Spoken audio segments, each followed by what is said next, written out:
मेरे प्यारे बच्चों, कैसे हो आप सब। आशा करती हूँ कि आप सभी ठीक होंगे, अपनी पढ़ाई कर रहे होंगे और लेक्चर्स अच्छे से समझ आ रहे होंगे। कोई भी डाउट आता है आप मुझे कमेंट सेक्शन में बता सकते हैं। कल हमने बायोमॉलिक्यूल शुरू किया था। बायोमॉलिक्यूल्स का अभी तक हम बेसिक पार्ट देख चुके हैं और हम क्या देख चुके हैं, अमीनो एसिड वाला पार्ट। कल का पार्ट थोड़ा सा डिफिकल्ट था बट मैंने उसको इजी से इजी करने की कोशिश करी है। बायोमॉलिक्यूल्स का मेन दिक्कत रहता है कि आपको चीजें समझ आनी चाहिए और समझ आती नहीं है तो बायोमॉलिक्यूल्स आपको टफ लगता है।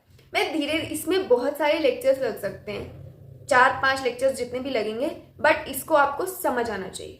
शुरू का पार्ट ये है जिसमें आपको समझने में दिक्कत होती है, आगे आगे जैसे आप बढ़ेंगे तो आपको चीजें समझ आ जाएंगी।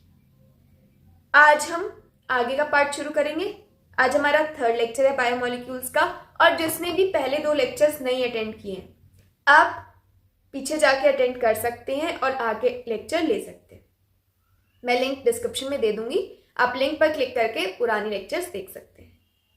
आगे चलते हैं, आपका टाइम वेस्ट नहीं करते हैं। आपका टाइम बहुत ज्यादा प्रीशियस है क्योंकि आपको इस टाइम में मेहनत करनी है, क्योंकि मेहनत से एम्स है। मेहनत करके हम एम्स हासिल करने वाले हैं। तो चलो फिर मेहनत करते हैं आज की स्टार्ट।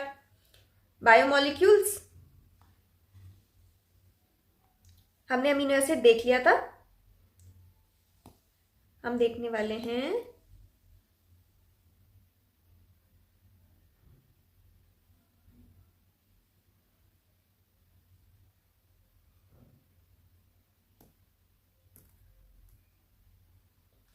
अब हम देखेंगे आज से आगे। Living organism have a number of carbon compound in which heterocyclic ring can be formed. Heterocyclic ring से क्या मतलब होता है आपका, एक ऐसी क्लोज रिंग जिसमें कार्बन के अलावा एक और ग्रुप जुड़ा हो सकता है। कार्बन के अलावा नाइट्रोजन भी हो सकता है, ऑक्सीजन भी हो सकता है, सल्फर भी हो सकता है। हेट्रोसाइक्लिक, हेट्रो मतलब अलग, कार्बन के अलावा भी कोई ग्रुप प्रेजेंट होगा। वैसी रिंग्स क्या होती हैं आपकी, हेट्रोसाइक्लिक रिंग्स। जो आपकी बेंजीन है, बेंजीन में कार्बन के अलावा कोई और ग्रुप है नहीं है, तो ये कैसा होगा आपका, होमोसाइक्लिक रिंग्स। ठीक है। Some of these are nitrogenous bases like adenine, guanine, cytosine, uracil, thymine. When found attached to a sugar, they are called nucleoside. If a phosphate group is also found esterified to the sugar, they are called nucleotides. Adenosine, guanosine, thymidine, uridine, cytidine are nucleosides. Adenyllic acid, thymidyllic acid, quinolic acid, uridic acid, cytidyllic acid are nucleotides. Nucleic acid like DNA, RNA consist of nucleotides only. DNA, RNA function as genetic material. ये सब आपको क्या बताया गया है, DNA और RNA के nitrogenous bases. Nucleotide क्या है, न्यूक्लियोसाइड क्या है। चलो हम देखते हैं क्या है ये सब। एक ब्लैंक पेज हमेशा की तरह लेते हुए आ जाओ। क्या, नाइट्रोजनस बेसिस। आपके पास 2 तरह के नाइट्रोजनस बेसिस होते हैं। कौन कौन से होते हैं वो, एक होता है प्यूरीन्स, एक होता है पायरमिडीन्स। प्यूरीन्स, पायरमिडीन्स, प्यूरीन्स और पायरमिडीन्स। स्ट्रक्चर देखते हैं प्यूरीन्स और पायरमिडीन्स का कैसा होता है।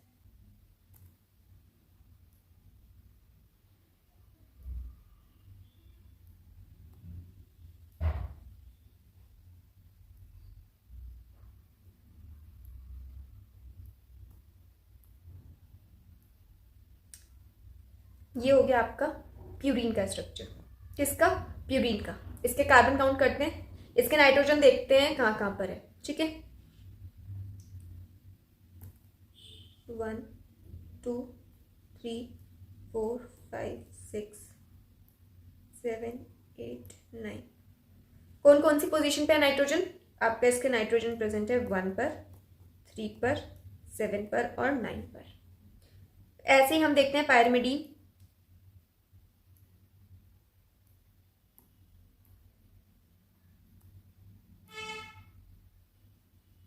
किस किस पर है ये, 1 2 3 4 5 6। फर्स्ट पे और थर्ड पर। फर्स्ट और थर्ड पर रिंग में क्या प्रेजेंट है, नाइट्रोजन।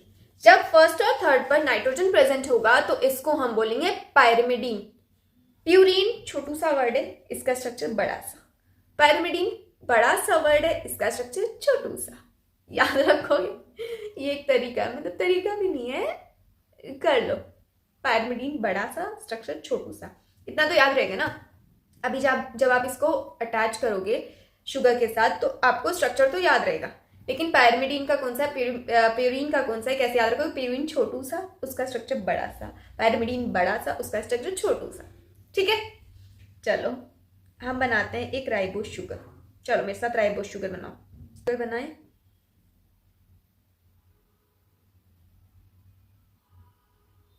ये होगी हमारी राइबोस शुगर। ठीक है, ये राइबोस शुगर कैसी है?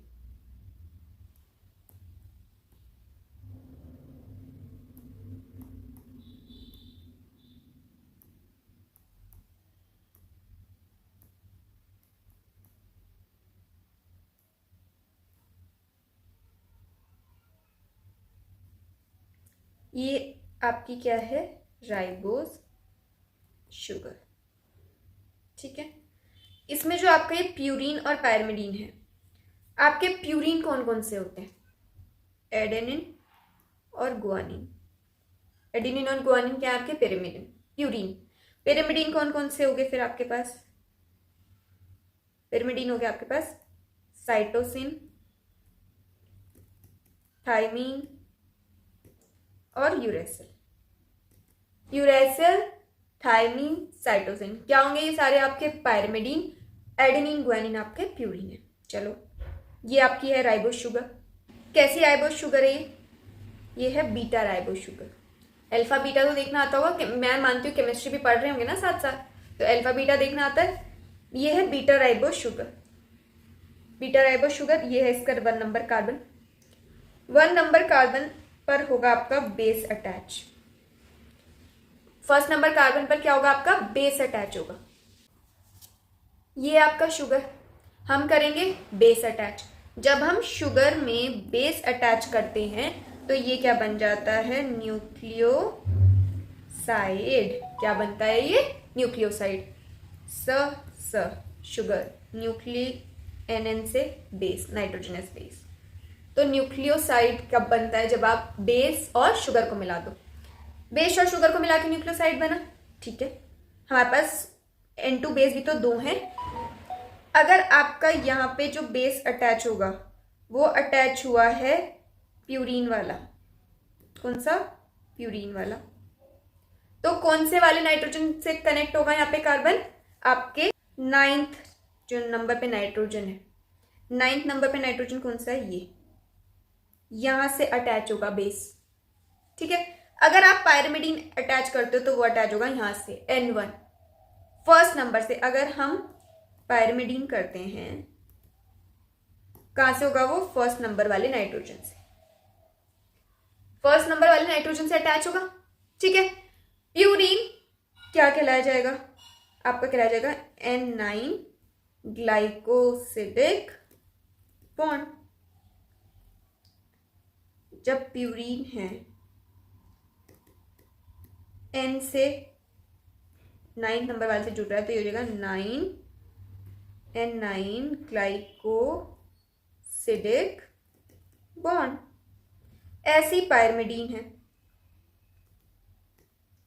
फर्स्ट वाले नाइट्रोजन से जुड़ रहा है, क्या हो जाएगा ये? N1 glycosidic bond. ये ग्लाइकोसिडिक बॉन्ड क्या है? ये ग्लाइकोसिडिक बॉन्ड है आपका कार्बन और बेस के बीच में जो बॉन्ड बन रहा है। जो शुगर और बेस के बीच में बॉन्ड बन रहा है उसको हम कहते हैं ग्लाइकोसिडिक बॉन्ड। ठीक है,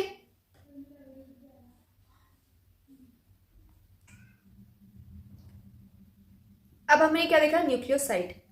हमें एक और क्या देखना है? न्यूक्लियोटाइड। न्यूक्लियोटाइड देखना है। न्यूक्लियोटाइड क्या होता है? जब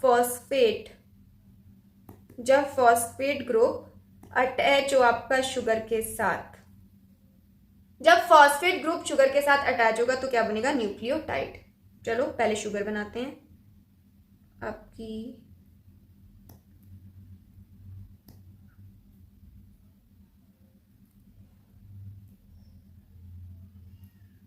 थोड़ी टेढ़ी मेढ़ी शुगर है, क्या हो गया, इसको साइड से चींटी ने खा लिया, इस वाली शुगर को चींटी ने खा लिया इसलिए टेढ़ी मेढ़ी होगी, समझ लो। यहाँ पे क्या लगा था हमारा फर्स्ट नंबर पे बेस, ठीक है, बेस लगा था। अब न्यूक्लियोटाइड बनाने के लिए हमें लगाना है फॉस्फोरस, फॉस्फोरस ग्रुप लगाना है, फॉस्फेट ग्रुप। तो हमने यहाँ पर ये वाली जो थी यहाँ क्या था CH2OH, यहाँ हमने क्या लगा दिया फॉस्फेट ग्रुप PO4 3 नेगेटिव। और ये जो लिंकेज है इस लिंकेज को हम बोलते हैं ईस्टर लिंकेज। क्या बोलते हैं हम? Ester linkage. ये जो आपका लिंकेज आएगा जब फॉस्फोरस लगेगा तो होगा एस्टर लिंकेज, जब बेस लगता है तो क्या होता है ग्लाइकोसिडिक लिंकेज। याद रखना है एस्टर लिंकेज जैसे ही होगा फॉस्फेट ग्रुप जुड़ेगा और ये क्या बन जाएगा आपका न्यूक्लियोटाइड। न्यूक्लियोटाइड बन गया।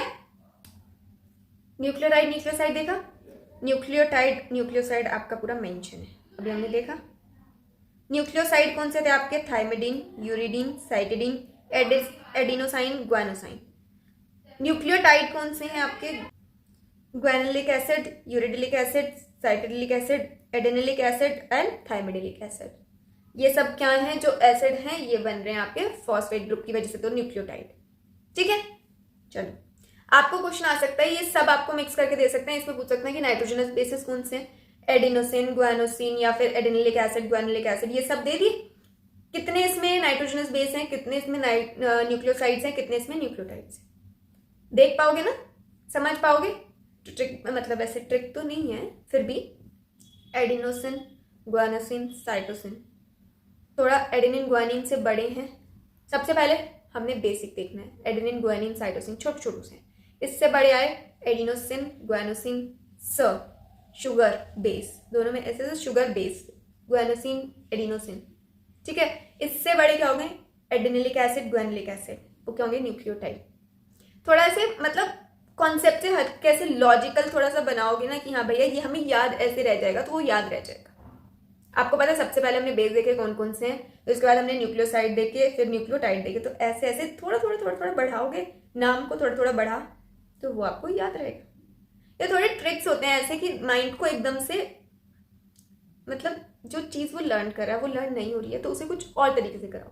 कहते हैं अगर घी सीधे उंगली से ना निकले तो उंगली टेढ़ी कर लो, तो हम भी टेढ़ी करके देख रहे हैं। उसमें ज़रूरी नहीं है कि वो हमारे सही होनी चाहिए, कॉन्सेप्ट से मैच करे, नहीं ना, लर्न होना चाहिए इन दी एंड।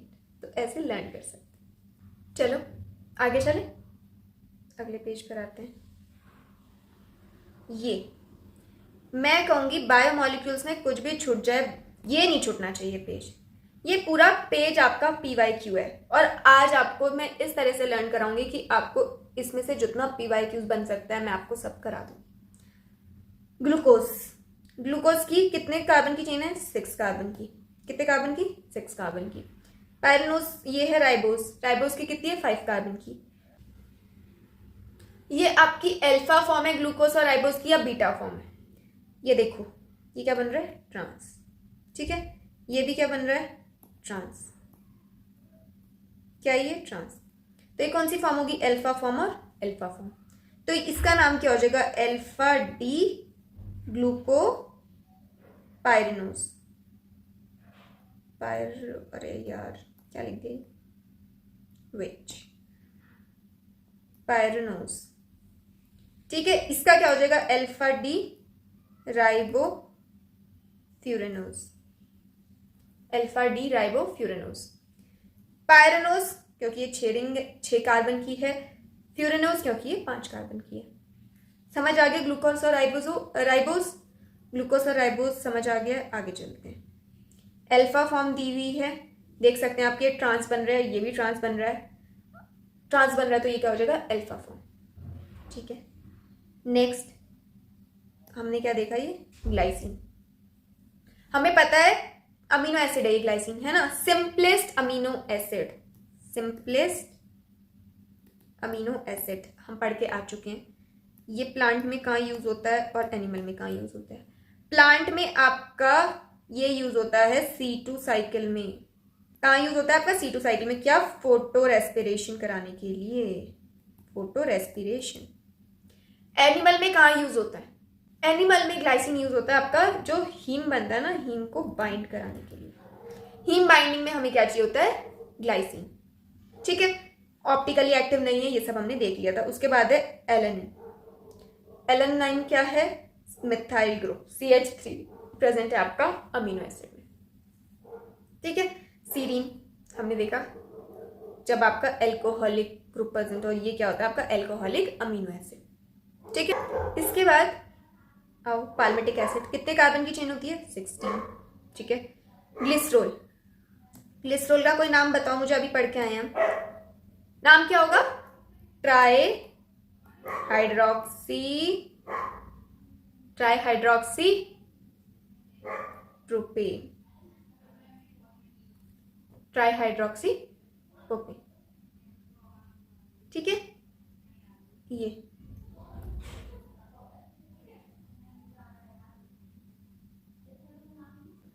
ये आपका क्या है? ट्राईग्लिसराइड। ट्राईग्लिसराइड कैसे है? R1 R2 R3। कितने फैटी एसिड है? 3। लेकिन ग्लिसरॉल कितना है? सिर्फ 1। कितना ग्लिसरॉल है? सिर्फ 1। ट्राईग्लिसराइड। ठीक है, ये आता है फॉस्फोलिपिड। फॉस्फोलिपिड कब होगा? ग्लिसरॉल होगा, फॉस्फेट, और ये आपका ग्लिसरॉल, ये आपका फॉस्फो ग्रुप, और ये आपका लेसिथिन। लेसिथिन के पूरे फंक्शन अब अभी हम पढ़ चुके हैं। उसके बाद आता है कोलेस्ट्रॉल। कोलेस्ट्रॉल कहाँ सिंथेसाइज होता है? कोलेस्ट्रॉल कहाँ सिंथेसाइज होता है? कोलेस्ट्रॉल की सिंथेसिस होती है लिवर की। कोलेस्ट्रॉल का सिंथेसिस कहाँ होता है आपका? लिवर में। क्या काम करता है? फ्लूइडिटी ऑफ मेम्ब्रेन में। किसमें हेल्प करता है ये? फ्लूइडिटी ऑफ मेम्ब्रेन में। ठीक है, कोलेस्ट्रॉल देख लिया। इसके बाद क्या है? एडेनिन देख लिया, एडिनोसिन देख लिया, एडेनिलिक एसिड देख लिया हमने, फॉस्फेट ग्रुप, बेस लगा दिया, और ये तो बेस है ही। ऐसे हमने यूरेसिल, न्यूक्लियोसाइड, न्यूक्लियोटाइड इसमें दिया ही नहीं है, लेकिन आप बहुत इंटेलिजेंट हो, आप ये बना सकते हो। ठीक है, अगला देखो। अब हम आते हैं प्राइमरी और सेकेंडरी मेटाबोलाइट्स पर। प्राइमरी और सेकेंडरी मेटाबोलाइट्स आओ पढ़ते हैं। The most exciting aspect of chemistry deals with the isolating thousands of compounds, small and big, from living organisms, determining their structure and, if possible, synthesizing them. If one were to make a list of biomolecules, such as list would have thousands of organic compounds, including amino acid, sugar, etc. For reason that they are given in section 9.10. ये 9.10 यहाँ नहीं है. We shall call these biomolecules as metabolites. Metabolites क्या होते हैं? Metabolites वो होते हैं जो मेटाबॉलिज्म में हेल्प करते हैं। वो सब्सटेंस जो मेटाबॉलिज्म में हेल्प करते हैं वो क्या होते हैं? Metabolites. In animal tissue one notice the presence of all such categories of compound, these are called primary metabolite. Primary metabolite आपके एक तो लिविंग होगा, और क्या होगा आपका? ग्रोथ में हेल्प करेगा, आपके ग्रोथ में हेल्प करेगा, और लिविंग होगा। कौन सा होगा? Primary metabolite. ठीक है, प्राइमरी मेटाबोलाइट मतलब ग्लूकोज। एनिमल के केस में ग्लूकोज एनर्जी दे रहा है ना, तभी तो हमारी ग्रोथ हो रही है। प्लांट के केस में क्लोरोफिल, प्लांट के केस में क्लोरोफिल, ये भी ग्रोथ में हेल्प कर रहा है। ठीक है, however when one analyzed plant, fungal and microbial cell, one would see thousands of compound other than primary metabolite. Primary metabolite के अलावा भी कुछ कंपाउंड्स होते हैं, जैसे कि एल्कलॉइड जैसे निकोटिन। निकोटिन किस में मिलता है आपको? सिगरेट में, तंबाकू में। किस में मिलता है? निकोटिन मिलता है। फ्लेवोनॉइड्स जो आपके फ्लेवर्स देते हैं, रबड़। एसेंशियल ऑयल आजकल बहुत चेहरे पे लगाया जाता है, एसेंशियल ऑयल से ब्यूटी एनहेंस होता है, उसमें कुछ ऐसे स्ट्रक्चर्स होते हैं। ठीक है, महंगा बहुत होता है। एंटीबायोटिक्स, कलर्ड पिगमेंट, सेंट, गम, स्पाइसेस, ये सब क्या है? Secondary metabolite. ये ग्रोथ में हेल्प नहीं करते, तो ये क्या करें? ये ग्रोथ में हेल्प नहीं करते हैं, ये करते हैं आपके डिफेंस का काम। किसका काम? डिफेंस का। डिफेंस का जैसे कैक्टस है। ठीक है, कैक्टस एक प्लांट है, उसे अपने आप को सेव करना है। उसने क्या करा? स्पाइन्स बना दिए। स्पाइन्स बनाए, वो स्पाइन्स क्यों बनाए? कि उसे कोई खा ना सके, क्योंकि वो चल फिर नहीं सकता, भाग नहीं सकता, उसे कोई खाए ना, उसने स्पाइन बना दिया। अब जो भी इंसेक्ट, जो भी एनिमल से खाने जाएगा, वो क्या होगा, लगेगा उसको पता होगा ये नहीं खाना है, तो वो ऐसे अपने क्या कर रहा है, डिफेंस कर रहा है। डिफेंस किससे हो रहा है उसका, स्पाइन से। तो स्पाइन क्या हो गया, स्पाइन से जो रिलीज हो गए टॉक्सिन वो क्या हो गए, सेकेंडरी मेटाबोलाइट्स। ठीक है, आपने करेला खाते हो आप, मतलब कच्चा करेला खाना है, कच्चा करेला होता है कड़वा, नहीं खाया जा सकता। कच्चा कद्दू नहीं खाया जा सकता। कोई भी सब्जी ऐसी जो कड़वी हो आप नहीं खाओगे, उसका कड़वापन क्या है कि आप उसे कच्चा नहीं खा सकते, कड़वापन उसका है सेकेंडरी मेटाबोलाइट्स। ये टेबल देखते हैं, पिगमेंट्स, कैरोटेनॉइड्स किसमें मिलता है, कैरेट। आने वाली है सर्दियों में, आंखों के लिए बहुत अच्छी होती है। कौन सा विटामिन प्रेजेंट होता है इसमें, विटामिन ए। आपके दो vitamin, vitamin B and vitamin C, इन दोनों, ये दोनों होते हैं आपके वाटर सॉल्युबल विटामिन। बाकी सारे कितने क्या होंगे आपके, फैट सॉल्युबल विटामिन। तो विटामिन ए क्या हुआ आपका, फैट सॉल्युबल विटामिन। ठीक है, एल्कलॉइड्स, इसमें एक और ऐड किया हमने अभी, निकोटिन। मॉर्फिन एनाल्जेसिक होता है। मॉर्फिन क्या होता है, एनाल्जेसिक होता है, ये आपके दर्द को थोड़ा कम करने के काम आता है। ठीक है, कोडीन होता है कफ सिरप में। इससे क्या होता है, कफ सिरप पीते ही जो नींद से ऐसे एहसास होता है ना, वो होता है कोडीन की वजह से। ठीक है, टर्पेनॉइड्स क्या होते हैं, ये फैट की तरह दिखते हैं बट फैट नहीं होते हैं। फैट की तरह दिखते हैं बट फैट नहीं होते हैं। कौन कौन से होते हैं, मोनोटर्पिन्स, डायटर्पिन्स। ठीक है, एसेंशियल ऑयल, लेमन ग्रास आपका फैट बर्निंग में हेल्प करता है, ऐसा मानते हैं लोग, इसलिए आजकल वो बहुत lemon grass tea, lemon grass oil सब यूज कर रहे हैं। Toxins, abrin, रिटिन। ये आपका प्रीवियस ईयर क्वेश्चन है कि लेस्टिन कौन सा होता है इनमें से, कौन सा है, concanavalin A. Drugs, vinblastine, curcumin. Vinblastine क्या है, ये एंटी कैंसरस ड्रग है ये। और आपका कुर्कुमिन कौन सा है, ये है आपका एंटी डिप्रेसेंट। ठीक है, उसके बाद क्या है आपके पास, पॉलीमरिक सब्सटेंस, जैसे रबर, गम, सेल्यूलोज। रबर से पता है आपको टायर वगैरह बनते हैं, गम तो सबकी जिंदगी में सबको ही पता है क्या होता है गम। सेल्यूलोज फैब्रिक बनाने के काम आता है, किसके काम, फैब्रिक बनाने के। While primary metabolites have identifiable function and play known roles in normal physiological process, we do not at the moment understand the role and function of secondary metabolites. In host organisms, however, many of them are useful for human welfare. Rubber, drugs, spices, scent, pigments. Some secondary metabolites have ecological importance. तो ये हमने क्या देख लिया, कुछ secondary metabolites. सबकी हमें नहीं पता इंपॉर्टेंस, जिनकी पता है हमने पढ़ लिया। ठीक है, उसके बाद आते हैं बायो मैक्रोमोलिक्यूल्स हमने पढ़ा था, क्या होते हैं ये होते हैं इनसॉल्युबल पूल में प्रेजेंट, इनसॉल्युबल पूल। दूसरा ये क्या होते हैं, रिटेंटेड, ऊपर ही छन्नी में ही रह जाते हैं, क्लोथ में ही रह जाते हैं। ठीक है, तीसरा हमने पढ़ा था, ये होते हैं पॉलीमर्स होते हैं। ठीक है, there is one feature common to all those found in acid soluble pool. They have molecular weight ranging between 18 to around 800 Dalton. ये किसकी बात कर रहा है, ये टॉपिक इसने दिया है बायो मैक्रोमोलिक्यूल्स का। बात किसकी कर दी इसने पहले, उसमें बायो माइक्रोमोलिक्यूल्स की। किसकी बात हो रही है, ये बायो माइक्रोमोलिक्यूल्स की। इसमें कितना, मोर देन 1000 डाल्टन। ये क्या कह रहा है, 18 to 800। क्या हो गया, ये बायो माइक्रोमोलिक्यूल्स। ठीक है, the acid insoluble fraction has only 4 types of organic compound: protein, nucleic acid, polysaccharide and lipids. These classes of compounds, with exception of lipid, have molecular weight in the range of 10,000 Dalton and above. इसमें से एक lipid को छोड़ के सबका ही wait 10,000 से ऊपर है।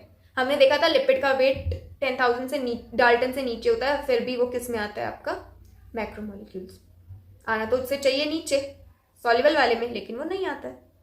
ठीक है, for this very reason biomolecules, chemical compound find in living organism, are of 2 type, one of which molecular weight less than 1000 Dalton and are usually referred to as micromolecules or simply biomolecules, while those found in acid insoluble fraction are called macromolecules or biomacromolecules. ये जितना था आपको confuse करने के लिए था आपको, लेकिन पता है कंफ्यूज नहीं होना है। हमने लीवर की चटनी बना के उसमें सब कुछ पढ़ लिया था। जिसने नहीं पढ़ा है आप पहला लेक्चर अटेंड कर सकते हैं, मैं लिंक डिस्क्रिप्शन में दे दूंगी। आप लेक्चर अटेंड करेंगे, आपको समझ आ जाएगा मैं क्या बात कर रही हूँ। ठीक है, चलो ये सब हमने पढ़ लिया है, सब कुछ हमारा पढ़ा हुआ है।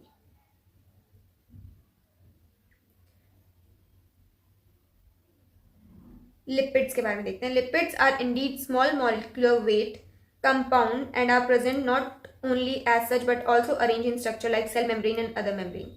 When we grind a tissue, we are disrupting the cell structure. The cell membrane and other membrane are broken into pieces, form vesicles which are not water soluble. Therefore, these membrane fragments in form of vesicle get separated along with the acid insoluble pool in the macromolecular fraction. Lipid are not strictly macromolecules. ये हमने सब देख चुके हैं.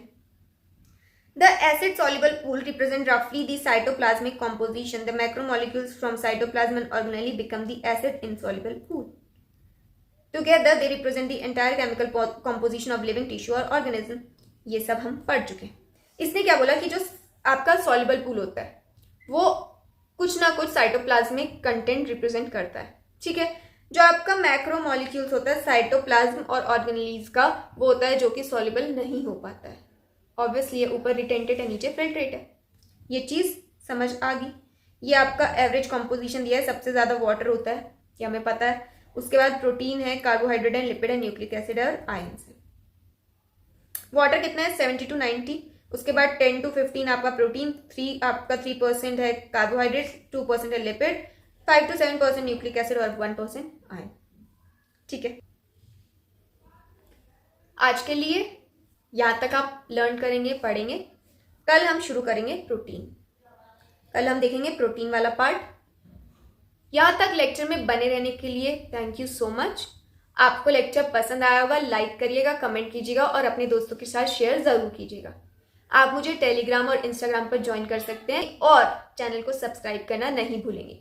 आपको daily time to time एक fresh video दी जा रही है आपके हर एक कंटेंट बिल्कुल क्लियर करने के लिए. होपफुली आज का लेक्चर आपको समझ आया होगा. आज तक के लिए इतना ही. कल फिर मिलते हैं एक नए टॉपिक के साथ. तब तक के लिए थैंक यू सो मच.